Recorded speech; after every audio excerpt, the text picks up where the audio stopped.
Ang ilan sa mga ibang lahi, lalo na ang mga Apam, ang unang nagugustuhan nila sa kanilang mga kasintahang Pinay ay ang pagiging maasikaso ng mga ito.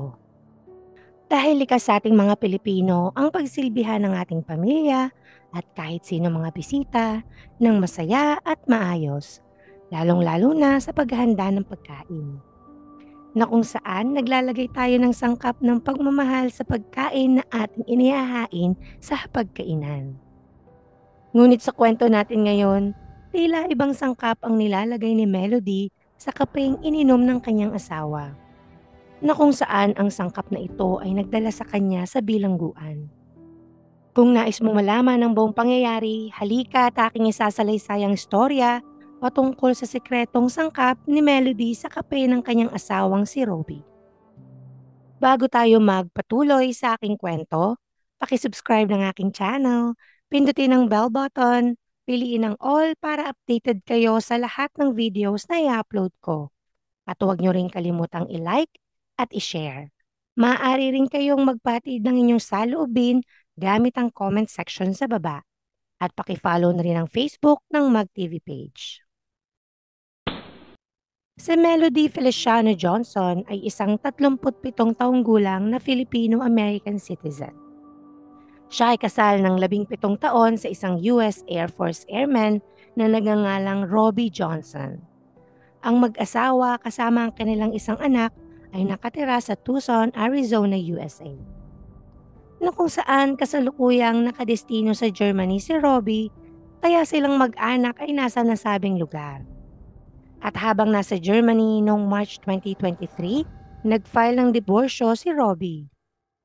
At doon na nga niya napansin na tila nagsimulang mag-iba ang lasa ng kanyang kape. Bagaman napansin niya ang kakaibang lasa, pinagpatuloy pa rin niyang inumin ang kanyang kape ng humigit kumulang na 3 linggo. Matapos noon, dahil sa paghihinala na may talagang kakaiba sa kanyang kape, bumili siya ng ilang chemical testing strips upang suriin ang tubig na kanyang ginagamit sa pagtitimpla ng kape. Kaya nga agad niyang sinubukan ito. Batay sa kuha ng kanyang telepono, makikita ang paglabas ng kulay purple sa kanyang hawak na chemical testing strips nang ito ay kanyang inilubog sa tubig ng kanyang coffee maker. Ito lamang ay nagpapatunay na may halong chlorine o bleach sa tubig sa kanyang machine. Kaya dahil dito, naglagay si Robin ng kamera sa kanilang kusina. Sa puntong yon, makikita na nga sa surveillance footage na may ibinubuhos si Melody na kung ano sa coffee maker ni Robbie.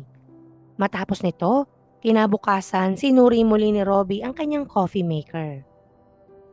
Batay sa cellphone video na kuha mismo ni Robbie, ipinapakita nito ang pagkuha niya ng bagong tubig sa gripo. Pagkatapos, gumamit siya ng chemical testing strips upang suriin ang tubig. At makikita nga dito na walang nabago sa kulay, na kung saan naglalahad lang ito ng negative sa anumang chemical ang tubig. Ngunit ang isinali niya ito sa kanyang ginagamit na coffee maker at muli siyang gumamit ng chemical testing strips, sa pagkakataon na yon, makikita na ang paglitaw ng kulay purple. Na tulad ng aking unang nabanggit, ito ay indikasyon na ang tubig ay nagpositibo sa mataas na chlorine o bleach. Maliban sa record ng kanyang telepono, makikita rin talaga sa kanyang inilagay na CCTV ang ginagawa ni Melody na paglagay ng kung anong bagay sa kanyang coffee maker, na kung saan palagian itong ginagawa ni Melody. At sa kabilang banda, palagi ring binivideo ni Robbie ang nangyayari sa kanyang coffee maker. Kaya nagpapatunay lamang na hindi nagpapalampas si Melody ng pagkakataon na maglagay siya ng bagay na yon sa kape ni Robbie. At bagaman nakumpirma naman ni Robbie ang ginagawa ni Melody, nagpapanggap pa rin itong umiinom ng kanyang kape. Kaya nga patuloy pa rin ginagawa ni Robbie ang paghahanda ng kanyang kape tuwing gabi. At pagsapit ng umaga, i-on na lamang niya ang kanyang coffee maker. Ngunit sa pagitan ng mga oras na yon, doon naman ginagawa ni Melody ang pagbuhos ng kung ano sa machine. Kaya nga makikita sa footage na sinisigurado muna ni Melody na walang nakatingin sa kanya sa tuwing sinusuri niya na nakahanda na ang coffee maker ni Robbie. Pagkatapos, kukuha na siya ng kung anong isang bagay mula sa ilalim ng lababo at agad niya itong ibubuhos sa machine. Batay naman sa isang video na kuha ni Robbie sa kanyang telepono, ipinakita niya ang nilalaman ng isang drawer kung saan may kinukuha ang kanyang asawa na kung anong bagay na nilalagay nito sa kanyang coffee machine. Maliban dito, may isa pang video na ginawa si Robbie. Ayon sa kanya, mga 50 minuto ang nakalipas, napansin niya na muling lumapit ang kanyang asawa sa coffee maker. Kaya sa mga oras na yon, muli niyang sinuri ang tubig. At bagaman nilinis na niya nung unang coffee maker niya, may hinala muli siya na may nilagay ang kanyang asawa dito. Habang nagvi-video, maririnig mong nagsasalita si Robbie na amoy sabon ng kanyang coffee maker. Maliban sa amoy sa pamamagitan ng paghawak sa tubig, naramdaman din umano niya ang pagiging madulas ng tubig.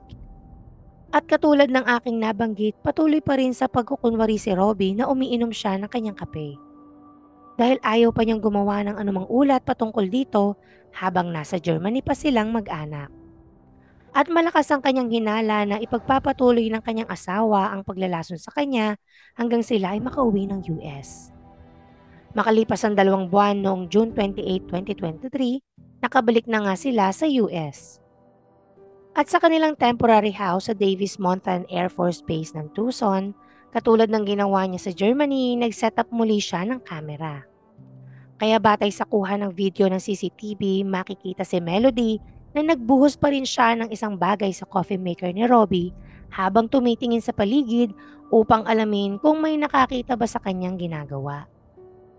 Matapos makolekta ang mga video na kanyang inirecord, agad na iniulat ni Robbie sa Tucson Police Department ang ginagawang panglalaso ni Melody sa kanya. Ngunit dahil hindi umano malinaw o makita kung anong binubuhos ni Melody sa kanyang coffee maker, naging malabo ang kanyang kaso.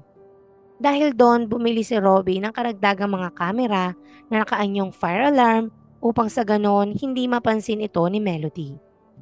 Ang mga kamera ay nilagay niya sa laundry room at sa kitchen area kung saan nakalagay ang coffee maker nito. Maliban dito, nilinis muli niya ang kanyang coffee maker. Sa puntong iyon, sa mga footage, malinaw na makikita at mahuhuli na ng maraming beses si Melody na may ginagawang panglalason sa kanyang asawa.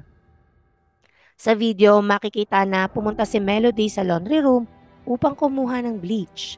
Pagkatapos sa isang kuha naman ng kamera, makikita siyang naglalakad papunta sa kusina.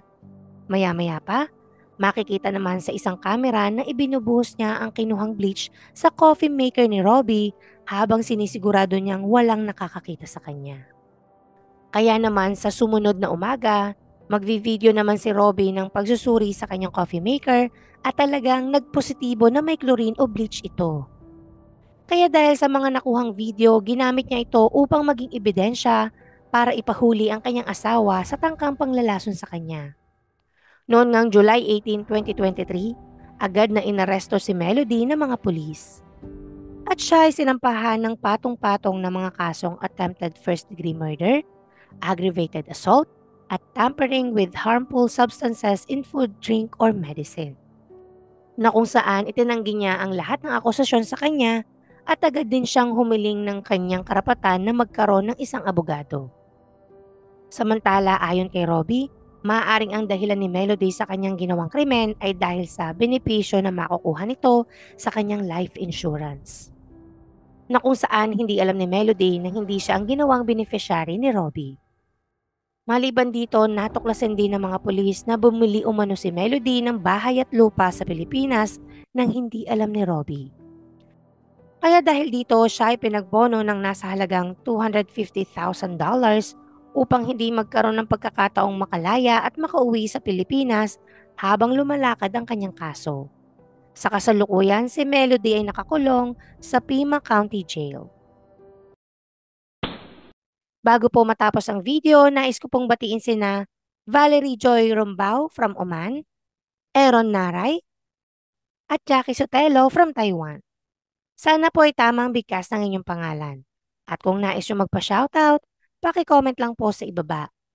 Dito na po natatapos ang kwento patungkol kay Melody Feliciano Johnson. Ako po si G. Maraming salamat.